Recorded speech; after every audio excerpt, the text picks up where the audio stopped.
Good morning. पिछले video हमने आपको डिस्कस कर दिया था कौन सा एक मास परसेंटेज वॉल्यूम परसेंटेज, ठीक है ना, उसको हमने अच्छे तरीके से आपको डिस्कस कर दिया था। अब इस वीडियो में कंसंट्रेशन को एक्सप्रेस करने के लिए दो और टर्म्स है, ठीक है ना, उसको हम एक्सप्रेस करेंगे। फर्स्ट टर्म में आता है कौन सा, मोलरिटी, ठीक है ना। ये मोलरिटी होता क्या है, ये भी एक कंसंट्रेशन सॉल्यूशन है, कंसंट्रेशन को एक्सप्रेस करने का मेथड है।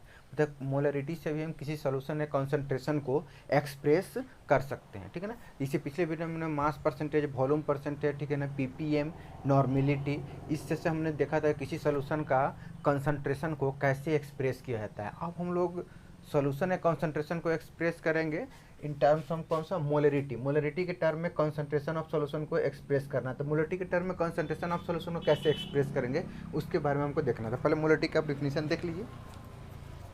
मोलरिटी होता क्या था, कल molarity of a solution is defined as the number of gram mole of the solute present per litre और per DMQ of the solution, ठीक है। Molarity of a solution is defined as the number of gram mole of the solute। किसी भी solute का ग्राम मोल, किसी भी solute का ग्राम मोल पर लीटर या पर डीएमक्यू, डीएमक्यू का मतलब क्या होता है, decimetre cube of the solution. It means किसी सॉल्यूट का मोल, कितना मोल कितना लीटर में डिजॉल्व है। एक लीटर में अगर एक मोल है तो 1/1, अगर एक लीटर में 2 मोल है तो कितना हो जाएगा, और 2 लीटर है उसमें 2 मोल डीजल है या 1 मोल डीजल है, दोनों का रेशियो को हम लोग क्या बोलेंगे, मोलरिटी बोलेंगे, ठीक है ना। नेक्स्ट कह रहा है मिली मोल ऑफ सॉल्यूट प्रेजेंट पर एमएल ऑफ द सॉल्यूशन। दूसरा डिफिनीशन है मिली मोल, यानी कितना मोल किसी सॉल्यूट के सॉल्यूशन में डिजॉल्व है, उसी को हम लोग क्या बोलते हैं, मोलरिटी बोलते हैं, ठीक है ना। It is represented by capital M. इसको किससे रिप्रेजेंट करते हैं, कैपिटल एम से। तो सबसे इंपॉर्टेंट इसका क्या है, डिफिनीशन है कि molarity of solution is defined as the number of gram mole of the solute. Solute का कितना ग्राम मोल प्रेजेंट पर लीटर, मतलब एक लीटर में कितना ग्राम मोल किसी सॉल्यूट का घुला हुआ है, उन दोनों के रेशियो को हम लोग क्या बोलते हैं, मोलरिटी बोलते हैं। आपको समझ में आ जाएगा। इसका फार्मूला हम लिखते हैं, मोलरिटी का फार्मूला जो होगा,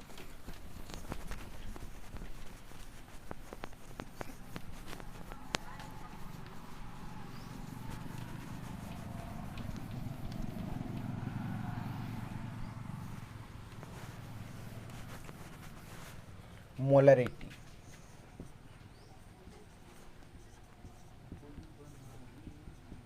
molarity equal to number of moles of solute, number of moles of कौन सा, सॉल्यूट, किसी भी सॉल्यूट का मोल अपॉन वॉल्यूम ऑफ कौन सा, सॉल्यूशन, इन किसमें, लीटर। इन दोनों का जो रेशियो होता है ना, उसी को हम लोग क्या बोलते हैं, मोलरिटी बोलते हैं। मोल्स ऑफ सॉल्यूट बटा वॉल्यूम ऑफ सॉल्यूशन, इन किसमें, लीटर। ये हो गया। तो मोलरिटी को हम लोग डिनोट करते हैं किससे, एम से, capital M. Molarity equal to number of moles of solute. तो सॉल्यूट को हम लोग किससे रिप्रेजेंट करते हैं, अगर सॉल्यूशन में सॉल्यूट है और सॉल्वेंट है तो किससे रिप्रेजेंट करते हैं हम लोग, बी से, कैपिटल बी से रिप्रेजेंट करते हैं किसको, सॉल्यूट को, और ए से रिप्रेजेंट कर सकते हैं किसको, सॉल्वेंट को। चैप्टर पढ़ने से पहले आप पीछे वाले वीडियो में जब पढ़े हैं लिखे उसको भी देखिए, ठीक है ना। तो number of moles of solute है तो इसको हम लोग बोल सकते हैं N B. N B, B represents कर रहा है कि सॉल्यूट होगा, एन का मतलब हुआ नंबर ऑफ मोल्स। फिर से समझिए, एन बी का मतलब क्या हुआ, नंबर ऑफ मोल्स, और बी रिप्रेजेंट कर रहा है किसका मोल है, सॉल्यूट का। तो एन बी अपॉन बटा में volume of solution V L.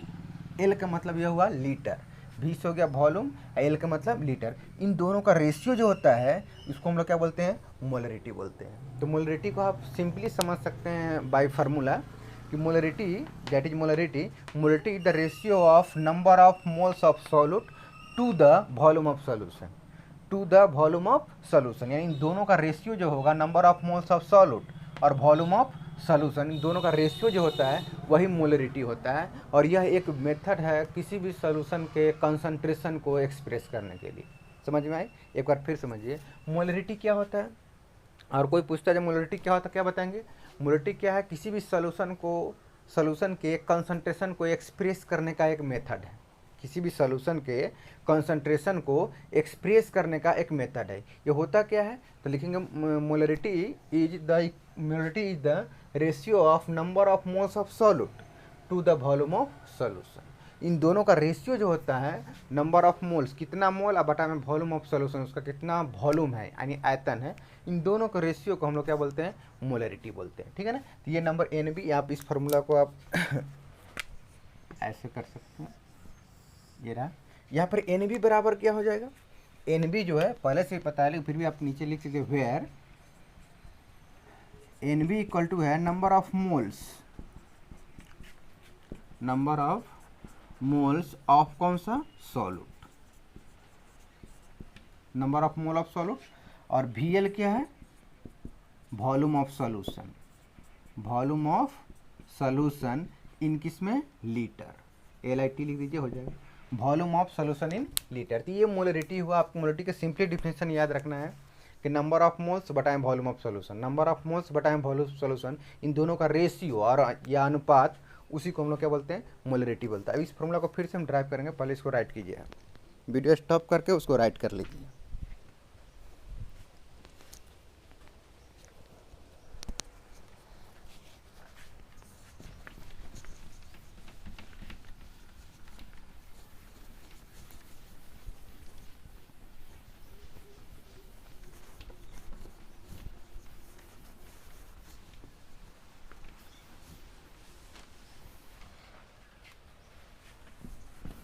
ठीक है ना। नेक्स्ट जो है हमने मोलरिटी बराबर क्या दिया था ना, क्या था इसका formula, molarity equal to, molarity को डिनोट किससे करते हैं, कैपिटल एम से, हमेशा माइंड में रखिए, मोलरिटी को किससे डिनोट किया था, कैपिटल एम से। और ये था number of moles, it means N B upon कौन सा, volume of solution V L, वो भी किस में था, लीटर में। ये एन बी जो नंबर ऑफ मोल्स होता है, चूंकि N B equal to number of moles of solute है, number of moles of solute equal to क्या होता है, mass of solute, mass of solute in gram, mass of solute in gram upon molecular mass, molecular mass of solute. आपने मोल concept में ये definition पढ़ा होगा, किसी भी सॉल्यूट का, किसी का अगर नंबर ऑफ मोल्स अगर निकालना है तो वो कौन सा फार्मूला हम लोग यूज करते हैं, मोल्स के लिए। ठीक है ना। मास ऑफ सॉल्यूट इन ग्राम बटा में कौन सा, मोलर मास ऑफ सॉल्यूट या मॉलिक्यूलर मास लिख सकते हैं ऑफ सॉल्यूट। ठीक है। इन दोनों का जो रेशियो होता है वो किसके बराबर होता है, मोल के बराबर होता है। एन बी क्या है, number of moles of solute, इसको आप ऐसे भी लिख सकते हैं, number of moles of solute, number of moles of solute, यानी इसको हम डिनोट करते हैं किससे, एन बी से। ठीक है ना। तो ये जो फार्मूला होता है, ये तो हम लोग जानते हैं मोलरिटी का फार्मूला ये ऊपर हुआ, ये किसका फार्मूला है, मोलरिटी का फार्मूला है। ठीक है ना। और मोलरिटी बराबर होता है एन बी बटा में वी एल, यानी number of moles of solute बटा में वॉल्यूम ऑफ सॉल्यूशन। तो एन बी बराबर क्या हो जाएगा, ध्यान से देखिए, N B equal to mass of solute, तो मास ऑफ सॉल्यूट है, यहाँ पर मास ऑफ कौन सा है, सॉल्यूट। तो सॉल्यूट को किससे रिप्रेजेंट करते हैं जनरली, बी से। तो सॉल्यूट का मास है तो लिखेंगे एम बी, एम का मतलब मास, अब बी का मतलब किसका, सॉल्यूट, यानी मास ऑफ सॉल्यूट बटा में, ठीक है ना, सॉरी डब्ल्यू बी लिखो, अच्छा है, मास ऑफ सॉल्यूट किसे डिनोट करते हैं, डब्ल्यू बी से। मॉलिक्यूलर मास ऑफ सॉल्यूट, तो मॉलिक्यूलर मास को एम बी, दोनों बी है, यहाँ भी बी है। एन बी का मतलब होगा number of moles of solute, clear. N B का मतलब क्या होगा, नंबर ऑफ मोल्स, यानी मोल की संख्या इक्वल टू डब्ल्यू बी यानी mass of solute, M B का मतलब कौन सा, मॉलिक्यूलर मास ऑफ सॉल्यूट। इन दोनों का रेशियो को हम लोग क्या बोलते हैं, नंबर ऑफ मोल्स बोलते हैं। अब इसी फार्मूला को हम पुट कर देंगे किस में, मोलरिटी के फार्मूला में। एन बी का वैल्यू किसके बराबर होगा, डब्ल्यू बेटा में एम बी। अब यहाँ एन बी की जगह पर ये वैल्यू क्या करेंगे, सब्स्टिट्यूट कर देंगे, यहाँ पर इस वैल्यू को हमको रख देना, देने का और फार्मूला निकलेगा। तो पहले इसको आप राइट कर लीजिए,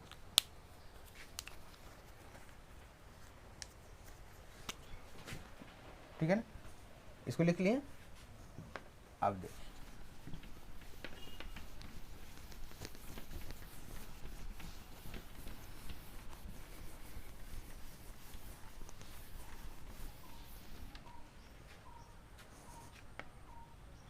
now N B equal to, sorry molarity equal to कितना हो जाएगा, एम, मोलरिटी इक्वल टू कितना हो जाएगा, हम लोग जानते हैं एन बी बटा में कितना होता है, volume of solution V L.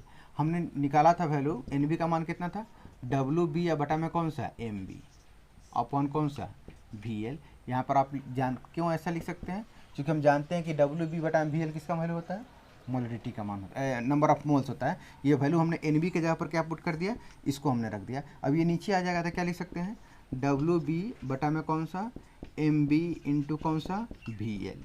V L का मतलब हमेशा होता है वॉल्यूम ऑफ सोल्यूशन, एल का मतलब क्या होता है litre, volume of solution in litre. तो डब्ल्यू बी बटा में एम बी, हमेशा ये डब्ल्यू बी का बी है तो समझिए सॉल्यूट है, ये सॉल्यूट का मास है। एम बी का मतलब क्या होगा, मोलर मास ऑफ सॉल्यूट। कौन सा है, मोलर मास ऑफ सॉल्यूट। यानी मोलरिटी का एक और फार्मूला निकल गया, M equal to W B बटा में कौन सा M B into volume of solution in litre.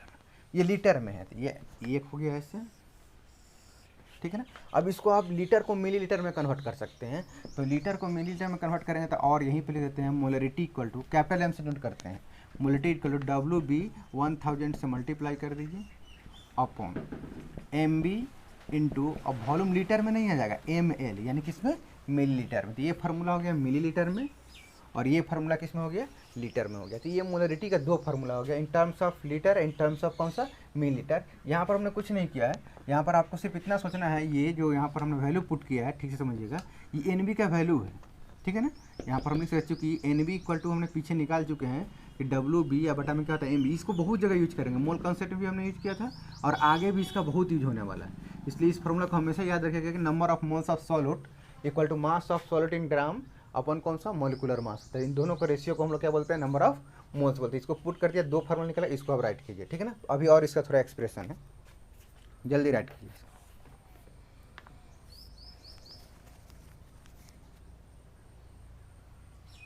ठीक है ना, अब आगे देखिए,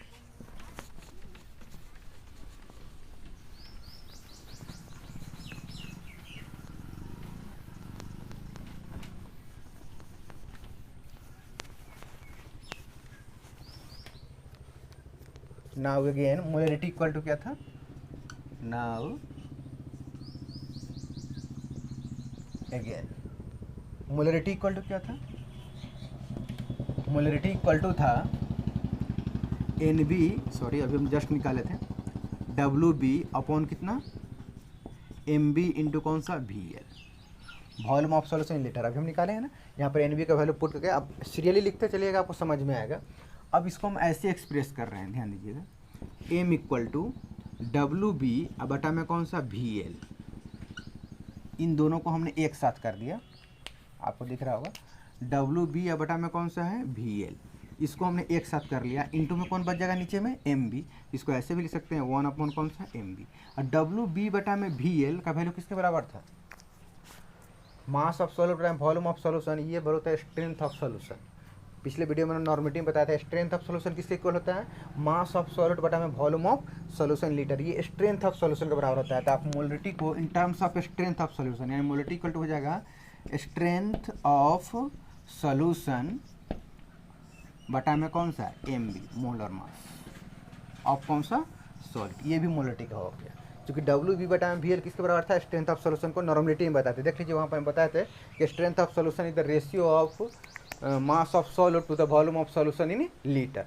तो इन दोनों का रेशियो जो होता है स्ट्रेंथ ऑफ सॉल्यूशन के बराबर होता है, अब बटा में कौन सा हो जाएगा एम बी। तो ये भी एक मोलरिटी का डिफिनेशन है, एम डिनोट जो कर रहा है मोलरिटी को, कैपिटल एम है, ये एम बी का मतलब होगा molar mass of solute, B है तो हमेशा क्या होगा सॉल्यूट होगा, बी है तो क्या होगा एम बी, यानी molar mass solute, W B है इसका मतलब mass of solute, M B का मतलब होता है मोलर मास ऑफ सॉल्यूट, ये in terms of strength of solution. अब इसको राइट कर लीजिए,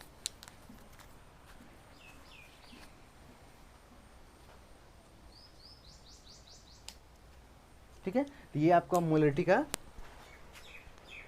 ओवरऑल फार्मूला का एक्सप्रेशन हो गया। आप सिर्फ सिंपली आपको मोलरिटी माइंड में रखना है कि मोलरिटी क्या होता है, moles of solute upon volume of solution. उसी को मोल्स फिर लिख सकते हैं डब्ल्यू बी बटा में एम बी, यानी मास ऑफ सॉल्यूट बटा मोलर मास ऑफ सॉल्यूट या मोलिकुलर मास ऑफ सॉल्यूट। इन दोनों का रेशियो अगर हम निकाल लेते हैं तो एन बी के बराबर होता है, उस वैल्यू को फिर क्या करेंगे पुट करेंगे, सब्स्टिट्यूट करेंगे, देन इस फार्मूला को हम लोग क्या कर सकते हैं एक्सप्रेस कर सकते हैं, ठीक है ना। अब इसको आप लिख लीजिएगा। अब नेक्स्ट देखिए, इसमें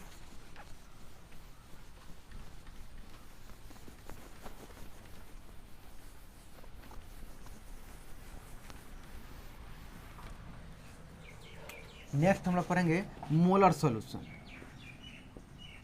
molar MOLR molar solution.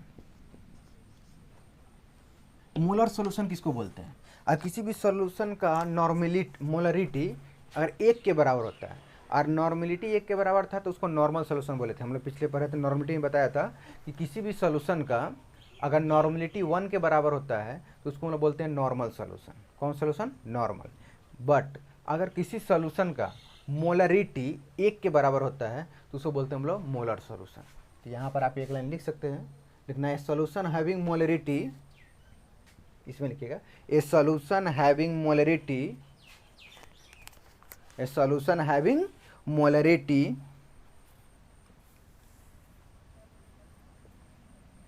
Equal to unity, UNITY, equal to unity is called molar solution, is called molar solution.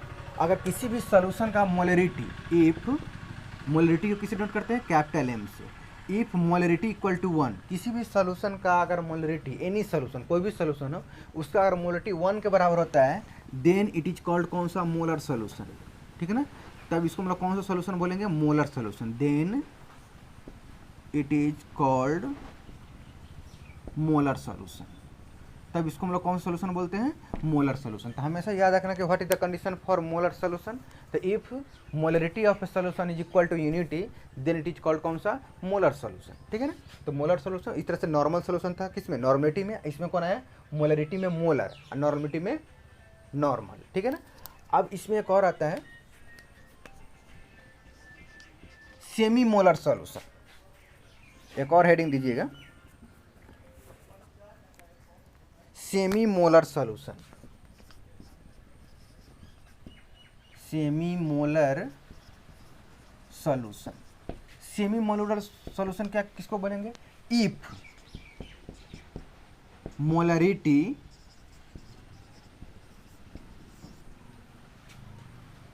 Equal to 0.5 या इट मीन्स 1/2 बोल सकते हैं। और किसी सोल्यूशन का मोलरिटी 0.5 के बराबर है या 1/2 के बराबर है तो उस सोल्यूशन को हम लोग कौन सा बोलते हैं? Semi molar solution. 1 के बराबर है तो मोलर सोल्यूशन, अगर 0.5 या 1/2 इसी को पॉइंट को हटाएंगे तो 1/2 होगा, तो इसको हम लोग कौन सा बोलते हैं? Semi molar. सेमी मतलब आधा, सेमी मोलर सोल्यूशन। तो सेमी मोलर सोल्यूशन में लिख लीजिएगा if solution having molarity equal to 0.5, if solution having molarity equal to 0.5 then it is called semi molar solution, then it is called semi molar solution. If molarity equal to 0.5 then it is called semi molar solution, semi molar solution, semi molar solution. ठीक है ना? इसको भी right कर लीजिएगा नीचे। Next लिखिएगा semi molar के बाद में लिखिएगा deci molar solution, deci molar solution, deci molar solution. ये डेसी मोलर सोल्यूशन क्या होगा? ठीक है ना? तो इफ मोलरिटी किसे नोट करते हैं? Capital M। If M equal to 0. कौन सा है? डेसीमोलर ना, 0.1। कितना? 0.1। और किसी सोल्यूशन का मोलरिटी 0.1 के इक्वल है देन डेट इज कॉल्ड कौन सा? डेसीमोलर सोल्यूशन। ठीक है ना? इफ मोलरिटी इक्वल टू 0.1, किसी भी सोल्यूशन का अगर मोलरिटी 0.1 के बराबर होता है तो उस सोल्यूशन को बोलते हैं कौन सा? देन लिखिए, देन इट इज कॉल्ड कौन सा? डेसीमोलर सोल्यूशन, डेसीमोलर सोल्यूशन। तो उसको कौन सोल्यूशन बोलेंगे? डेसीमोलर। तो याद रखिएगा अगर मोलरिटी 1 के बराबर है तो मोलर सोल्यूशन, अगर मोलरिटी 0.5 के बराबर है सेमी मोलर सोल्यूशन बोलते हैं, अगर मोलरिटी M 0.1 के बराबर है तो उसको बोलते हैं डेसीमोलर सोल्यूशन। ठीक है ना? एक और आता है सेंटीमोलर सोल्यूशन। कौन सा? सेंटीमोलर सोल्यूशन लास्ट है।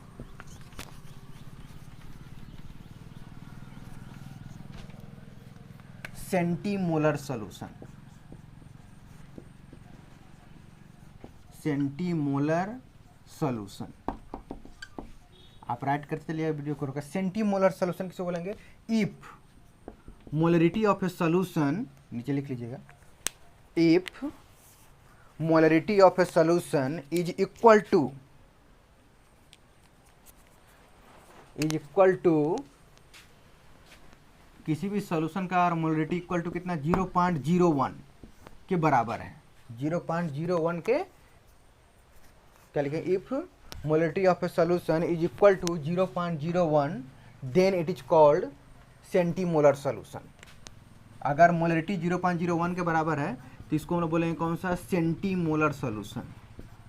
सेंटीमोलर सॉल्यूशन 1 के बराबर था तो क्या लिखे थे हम लोग, मोलर सॉल्यूशन। और 0.5 के इक्वल है तो डेसीमोलर, सॉरी सेमीमोलर। और 0.1 के बराबर था तो उसको क्या बोले थे हम लोग, डेसीमोलर। और 0.01 के बराबर है तो उसको क्या बोले थे, सेंटीमोलर। तो ये टाइप्स ऑफ मोलरिटी के वैल्यू के आधार पर सॉल्यूशन है, कुछ नेम है, सेमी मोलर कौन होगा, सेंटीमोलर कौन होगा, डेसीमोलर कौन होगा और मोलर सॉल्यूशन कौन होगा। ठीक है ना। मोलरिटी को हमेशा कैपिटल एम से नोट करते थे, इसके लास्ट में कैपिटल एम लिखा रहेगा तो कौन होगा, मोलरिटी। स्मॉल एम अगर लिखा रहेगा तो क्या हो जाएगा, मोलरिटी। अगर एन लिखा हुआ तो क्या होगा, नॉर्मलिटी। एन लिखा हुआ तो क्या लगा रहेगा, नॉर्मलिटी। खैर उसको हम क्वेश्चन में आते समय डिस्कस कर देंगे। ठीक है ना। अब इसको हटाइए। अब यूनिट देख लीजिए, यूनिट ऑफ मोलरिटी। मोलरिटी का यूनिट क्या होगा, मोलरिटी, यूनिट ऑफ मोलरिटी लिख लीजिए। यूनिट ऑफ मोलरिटी, मोलरिटी का यूनिट क्या होगा। तो मोलरिटी इक्वल टू होता क्या है, molarity equal to number of moles of solute, moles of solute upon कौन सा, वॉल्यूम ऑफ सॉल्यूशन इन किसमें, litre. Volume of solution in litre. इन दोनों के रेशियो को हम लोग क्या बोलते हैं, मोलरिटी बोलते हैं। पहले हम लोग पढ़ चुके हैं कि मोलरिटी क्या होता है, the number of moles of solute, ठीक है ना, या मोल्स ऑफ सॉल्यूट बटा में कौन सा, volume of solution in litre. Number of moles भी लिख सकते हैं। तो मोल को किस में नापते हैं हम लोग, मोल में। मोल्स ऑफ सॉल्यूट किस में डिनोट करेंगे, मोल। ठीक है ना। अब वॉल्यूम सॉल्यूशन किस में डिनोट करेंगे, लीटर। या इसको आप लिख सकते हैं मोल लीटर इनवर्स, या इसी को कहीं कहीं लिखा रहेगा M L inverse. M L का मतलब लीटर इनवर्स। ये मोलरिटी की यूनिट हो गया, एम एल इनवर्स या मोल लीटर इनवर्स। या इसको लिख सकते हैं आप डेसीमीटर क्यूब में भी लिख सकते हैं, एम डेसीमीटर क्यू इनवर्स लिख सकते हैं। इसको मोल डीएम क्यू इनवर्स लिख सकते हैं, ऐसे ये भी चलेगा। ये दोनों हो सकता है, एक एम एल इनवर्स, एक कौन सा, एम डेसीमीटर क्यू इनवर्स हो सकता है, डीएम क्यू इनवर्स। ठीक है ना। तो ये दो यूनिट हो गया किसका, मोलरिटी को हमका याद रखेंगे। कैसे याद रखने के लिए, क्या निकाल भी सकते हैं आप। तो मोल से तो मोल को मोल में नापते हैं, वॉल्यूम को लीटर में, तो मोल ऊपर लीटर जाएगा तो लीटर सॉल्यूशन, लीटर को हम लोग एल से डिनोट कर रहे हैं। ठीक है ना। तो ये था यूनिट। ठीक है ना। आप नोट में एक लाइन लिख लीजिए, नीचे हेडिंग बनाइएगा नोट। नोट में नीचे लिखिएगा both, BOTH, both normality as well as molarity, both normality as well as molarity of solution, both normality as well as molarity of solution changes, change with change in temperature, change with change in temperature.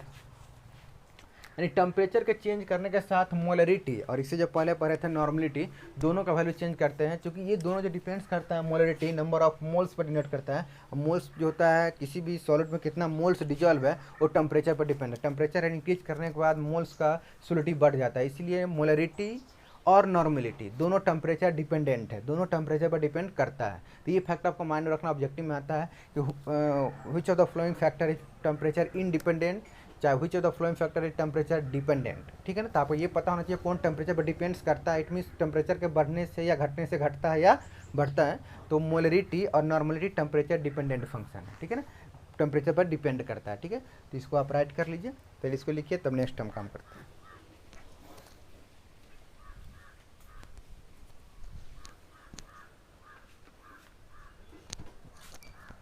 ठीक है।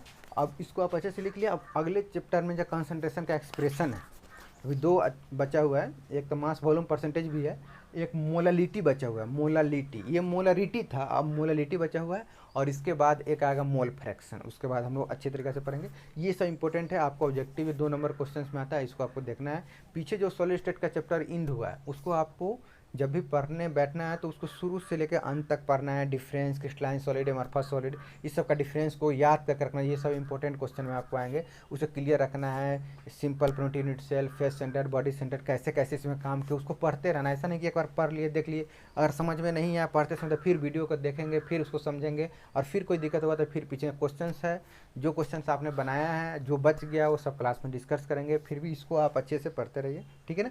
Next video में हम लोग क्या पढ़ेंगे, molality पढ़ेंगे। Right कर लीजिए इसको।